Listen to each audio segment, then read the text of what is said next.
what have you personally learned throughout all this, be it from something that you have read or just through your reflection? What does this mean to you? Yeah, I am at a point of my career now, Shaun, where in terms of my job and the things that I'm doing for a living, I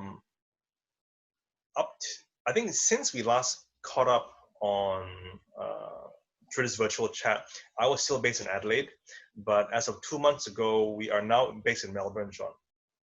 And so 6 months ago, I projected forwards to March, April 2020, and I had envisioned a very different landscape in mind in terms of I'd be here in my career, I would have been doing this, closing that, hitting these numbers.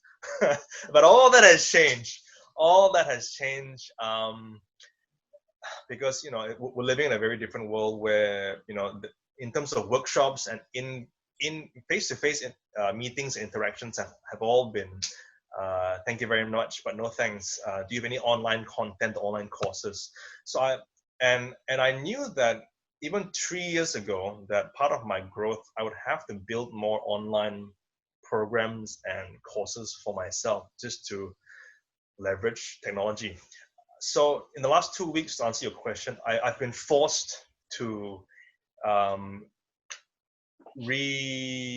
to get those things up and running faster and sooner.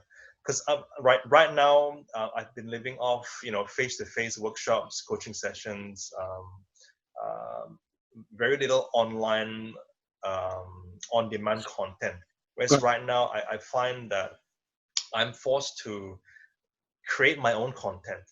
So I know you're asking what have you read or seen or consumed which has helped you, but I find I'm at a point where I need to do my own content and get it up and running as soon as I can.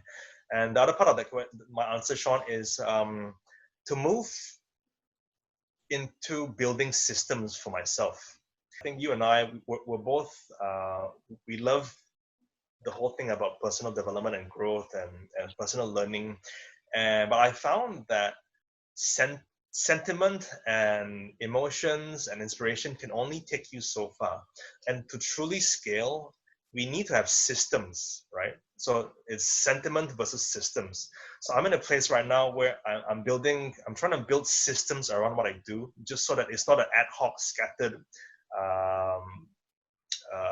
que sera approach. I'm in a place where I'm putting systems down so that I can automate things and so that my clients know what's coming up next, and so I can just nearly take a hands-off approach. But until I reach that point, there's a lot of work to be done.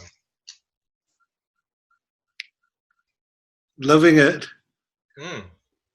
So what has it shattered? What everything that you've planned for, or are you starting from a blank sheet of paper? A bit of both. I have a lot of content in terms of the work that I do, in terms of the things I know I can speak about, but up to now, I haven't built a system or a process where it can be delivered without me, spending my time like this or through, in-person workshops. So I'm at a place where I've got the content, I've got all my notes, I've got all the information, but I'm not starting from scratch, because starting from scratch means I need to create new content, but I already have the content. But I now need to build systems to package the content into a way to make it more accessible to the masses. And are you doing it all by yourself, or do you have a team of IT people? I have a couple of virtual assistants. So, but in terms of a team, I'm a one-man show, but I've got a couple of virtual assistants. Yeah, and I use things like Fiverr, like WeWork and Upwork, where these online platforms where you put out a project to say, look, hey, I need to get something done. For example, if you need like a design done, you got a budget in mind, put out the brief, and then freelancers all across the world will respond to it and get the job done on your behalf.